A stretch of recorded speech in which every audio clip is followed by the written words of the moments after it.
hell? What the hell? I did appreciate the Minkus stuff, and they were consistent with the rest of the episode. I did appreciate that. I do have some jokes about that coming up in a minute. But Cory is right behind Feeney, and he does the pose, which made me laugh really, really hard. It's not visual, but Kyle does the pose. It's very, very funny. Yeah. But what made me laugh even harder was, now that I'm watching Girl Meets World, Riley does poses like that on the show all the freaking time. That probably is an intentional callback. It's so funny. It is so funny. And you can tell that it's his daughter just by the poses. That's what makes it funnier. And now that I saw that, very funny. Very, very good. Does she do the dance? She does a bunch of random stuff on that show. It's really good. I meant like the dance from the opening credits. Not that dance, but she does do her own dances, which is really funny. But so Feeney turns around to find Cory still standing there. Come on, Mr. Feeney. I'm the only game in town.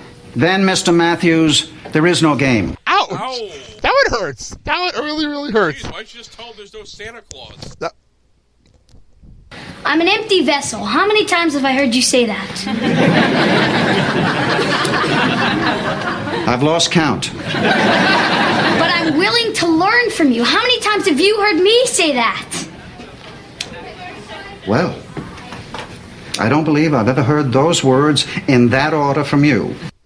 So they decide they're going to team up, and Feeney's going to teach Cory geography and try to get him ready for this. And at first it seems like a recipe for disaster.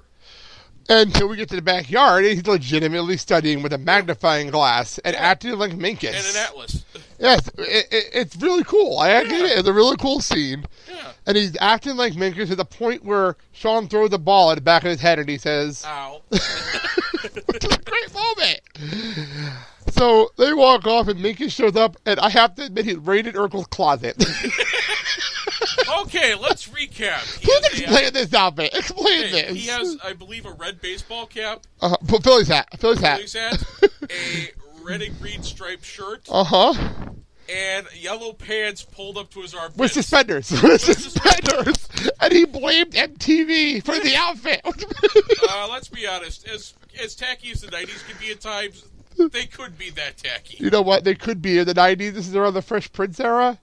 That actually does make sense. That's the scariest part. If you've seen some of the outfits that were worn in the summertime video, Fresh Prince, it's pretty damn accurate. Seriously, his pants look like the big pairs of pants they'd step into on Double Dare for when they had to throw the bead. Very nice. Very nice call. Very nice call. But, no, the outfit was really funny. And also the fact he blamed House Party on MTV, a show nobody knows anymore at all. And then it's House of Style. House of Style on MTV. Yeah, House Party was the Kid and Play movie. Also true, thank you. House Style on MTV. A very funny reference that nobody got, even in the audience at the moment. Yeah. But the minute he brings up Beavis and Butthead, that crowd got the biggest pop of the show. I'm going to watch Beavis and Butthead now. That was insane. That's the best pop of the show. But okay, I do find it funny that Minkus got invited to bring bottles on pipes. What? Going down to the dump and shooting rats was out of the question. Needed a BB gun. But what? Bring bottles on pipes? What the hell? Oh, God. So we get back, and Feeney and him have a nice conversation about Hawaii, which you made a point at the actual facts were straight, which was nice. And what were the facts? That Hawaii was once known as the Sandwich Islands, and they were named for the Earl of Sandwich, who invented the sandwich. Yes, very nice. It was a nice, very nice. It was like an educational moment for a second. It was nice. I think TV's not educational. At that point, that's the one thing about the show I was good for. At one time, every so often, you do get an education, which is the whole point of the show sometimes. Now, let's be honest, more often than not, they did their homework. Mm-hmm. And this whole episode, we're proving that. Straight off the bat, everything they've done so far here is perfectly done. So, that's well done, and Feeney looked extremely proud of himself. Did you notice the face? He was very proud of himself for that whole moment. I really appreciated that from Feeney. Well done, Mr. Matthews. So, Feeney's extremely proud of himself. And I think Feeney even knows he has no chance in hell in the geography tournament. But he's very proud of him because he's trying. Yeah. At least he's trying. So, before we get to the tournament, we're back to Eric again. And we find out he's still with Heather. Yeah. And you caught it. I didn't catch it the first time. You said Heather, and I'm like, oh shit, you're right. It's the same Heather from the pilot. It's the same Heather. I didn't even click. This is longest relationship. I think it might just be, and we'll get to Heather later, who she is, and we'll talk about her later. But you made a point. She finally shows up. Yeah, we'll get to that in a minute. We go back to the tournament, and I have to admit, Cory dresses up well. Yeah. He looked good in that suit. I'm like, that really well done on the outfit, but he got killed. He got fucking murdered. Like, there's no other way of putting it. I felt bad. I love his look of confusion. I have no idea what the hell they're talking about either. I had no clue. That's an oh shit, I'm in over my head look if I ever saw it. Uh-huh. It's like, oh shit. It's because he didn't get murdered. He got marched out in front of the firing squad. Pretty much. So that happened. Move on. And then you see him cell-shocked, sitting there going, he's just railing out random facts. Yeah. Florida is the southernmost of the United States. Alaska is the northernmost of the United States. Puerto Rico is still a territory. So is Guam. And then after the two... Oh, she comes by, yeah. She comes by. Yeah, she goes, what's a bat boy do anyway? Oh, he hands out bats in the World Series. That's a stupid prize. Whatever happened to the pull-down map? Okay. And then I am hitting my head. I am hitting the northernmost portion of my body. That's a great line. It's a great line. But, okay, a funny story about the pull-down maps, besides the fact that we had the pointer joke that we had a couple episodes ago. Yeah. But no, in my high school, we had the pull-down maps in my history class. Yeah. And geography history. And he had a running gag with us for the longest time. Yeah. He pulled on the map, and for some reason, he happened to have a map of Eastern Europe. We have no idea why he had a map of Eastern Europe, but he did. So he pulls out a map of Eastern Europe, pulls out his little pointer, and he points at the map. Every time he does this gag, same time, every guy. He's like, what is this? Look at the map. Oman. What's this? Yemen? Yeah. Yes, Oman is next to Yemen. Same gag every time. It's one of the stupidest jokes, but I'll never forget it. It would be that he'd point out where the Berlin Wall was supposed to be. But that joke always stays in my head. I'll never forget it. It's one of the funniest moments.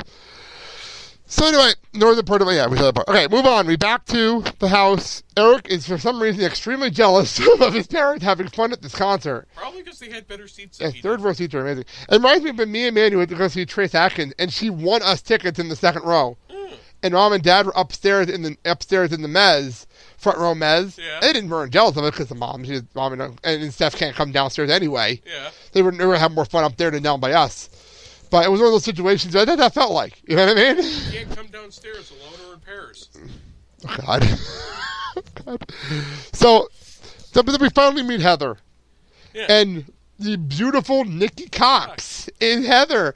And I was like, you even said, like, who is that? Why does she look familiar? We looked her up on IMDb. It is Nikki Cox. And most people would know her from Unhappily Ever After. Yeah. But other places you would know her from, go ahead. Like Las Vegas, where she was a regular. Terminator 2? Show, Nikki. Oh, yes, you did have a show up on Unhappily Ever After. You're right. She was in 2 episodes of Baywatch. Oh, okay. Fitting. Yeah, there it is. She would make that lifeguard uniform look really good. Nikki lasted 2 years. Yeah. What do you know? I'm shocked that last show lasted 2 years. Yeah. She was also on Norm for a while. Yeah, I think she was a regular on Norm. She was. She was on Norm for a while. I'm looking at here. And she also did a voice for one episode of Bud Lightyear Star Command. Yeah, Buzz Lightyear Star Command, yeah. Yep, one episode. I missed that show. So, apparently she's also regular in General Hospital. Yeah. In 1995. I think it was like, what, 1993 to 1995, according to yeah, but she was a regular in 1995. Yeah. She was a regular. She had a regular role, like an actual name, yeah. in 1995, according to this. So, anyway, that's IMDb. And then here it is. Very Trolled, Heather, and this is her only episode she'll see her in. Yeah. You don't remember her, but she's the only episode she's in, according to her in IMDb. More appearances than Norm's wife ever got. Facial-wise. Norm's wife was in a couple episodes, we've never seen her face. It's just like Howard's mom. She's been in a couple episodes, we've never seen her face. Howard! Same mentality in Big Bang Theory. Anyway, back to this show. These references Cheers and Big Bang Theory in a matter of a minute. Eric apparently is very jealous. We go back and forth. Eric, I'm sorry, and I know it's tough to hear this, but your mother and I are at an awkward age. We're parents, but we're not dead yet. And I personally liked. They're trying to get the kids out of the room so they can talk. They can talk to Eric. Corey's just rather invested in this now. Oh, the first time. Yeah. The second time, he gets up and he goes. Yeah. Oh, sorry. He sits on the loser's couch. He goes, sits on the loser's couch. I'm tired, Cory. Oh, but all of a sudden I feel fatigue. Oh, remember though, he sat down on the loser's couch. Yes. You lost your geography thing. I lost my music and my night, my money. What the fuck? Okay. It's like, wow. Do we need to get the cross out of the garage for you? So, I love Morgan. Love Morgan so much. Morgan, why did you go to bed? But I want to watch Eric get yelled at. Lots of opportunities for that. Such a great line and accurate. So we go. That happens, and he says, You know, when I was your age, I had a father like the one you want. But what I wanted was a father like the one you got. Live with it. Did my parents just leave us alone together? Yeah, I think they just did. I'm the lucky boy with the cool parents. Not that cool. very, very funny. Very good. So we come back to school. Cory's still almost kind of shell-shocked from what happened. Yeah. Minkus is back to normal. And I did not expect this line, so I wrote it down. Nothing against Sidney Crawford. I'm a Connie Chung kind of guy. I think a lot of people were Connie Chung kind of guys. What a great line. Unexpected great line from Minkus. So we find out. Do you want to tell them what happened at the end? Because you were going an awe moment from Mr. Feeney. Well, first off, what do you say after Minkus decided to go back to normal? What was it? Sometimes a man doesn't know himself until he's walked a mile in another man's humongous pants. That's a great line. So, to wrap it up. Great line. Cory's still feeling bad about losing the geography tournament. And Mr. Feeney goes, "Did you learn something from it? Yeah. That it wasn't a total loss, was it?" And then he just hands. I think you've entered uncharted territory, and he hands him his latest geography test, and he got an A. Mm-hmm. So very nice. So Mr. Feeney goes and pins it to the wall next to the geography tournament certificates, which is a great moment, a great way to end the episode, except for the tag, which you were losing it during. And I did not write anything down. They did bring a callback to a couple of things during the geography tournament. Yes, very, very funny. There's somebody running out onto the field with a banner that says, "Give the Tortula what was it? I don't even know what the hell it was. I can't remember what it was. It was something Back to France, though. Back to France. France. Really? I didn't know they came from France. I thought they came from Africa. Oh, of course. They came, no, they don't. They came from Rio de Janeiro. So and you funny. said it was the most intelligent conversation you've heard in a sports commentary. It was. Oh, by the way, I want to know, I don't understand the Mary Boss references, because he was in San Francisco in 1993, not in Philadelphia. I just wanted to note that reference. Anyway, that's that. That's where we drilled. And that was a fun episode. I have to admit, that was a lot of fun. Yeah. That was a really good episode. A lot better than I expected it to be. Minkus dresses like my uncle. Pants up to his armpits. Funniest part, I know he listens to this, so he'll be laughing at that line. I know he listens to this show. He does listen to this show. So, okay. So why don't you give us a rating for this one there, Kyle? 9 out of 10. 9 out of 10? Even if the episode would have sucked, I would have given it a 9 out of 10 just for the walk a mile in his large pants. And just for those pants. Yeah. Just for the fact he wore those pants. Yeah. Is amazing. Was he going for House of Style or Double Dare? Very, very funny. I'm going to give it a 9 as well because it was just fun. Yeah. Beginning to end, it was a very, very fun episode. And it also showed Cory getting a minor victory. And yeah. Would you appreciate that? Yeah. I'm trying to bring something up here because I want to read something on this show. I brushed it somewhere else. I just want to bring it up here. Okay. That we got an iTunes review. I just didn't write it here. I just want to read it here real fast. All right. I lost the tag myself and sent it to you, so I'm just trying to punch it up here on my phone. Oh, if I had my phone, I would have brought it up. It's right here. It's okay. I got it right here. I just put iTunes on here. So, here we go. The iTunes review. Actually, why don't you read it? I always do this kind of stuff. I always do this kind of stuff. You read it. From the One With podcast. The Friends podcast I listen to. Yeah. Very cool. Mr. Feeney demands you subscribe. Well, you heard the man. Okay, continue. You say, this is the perfect computer.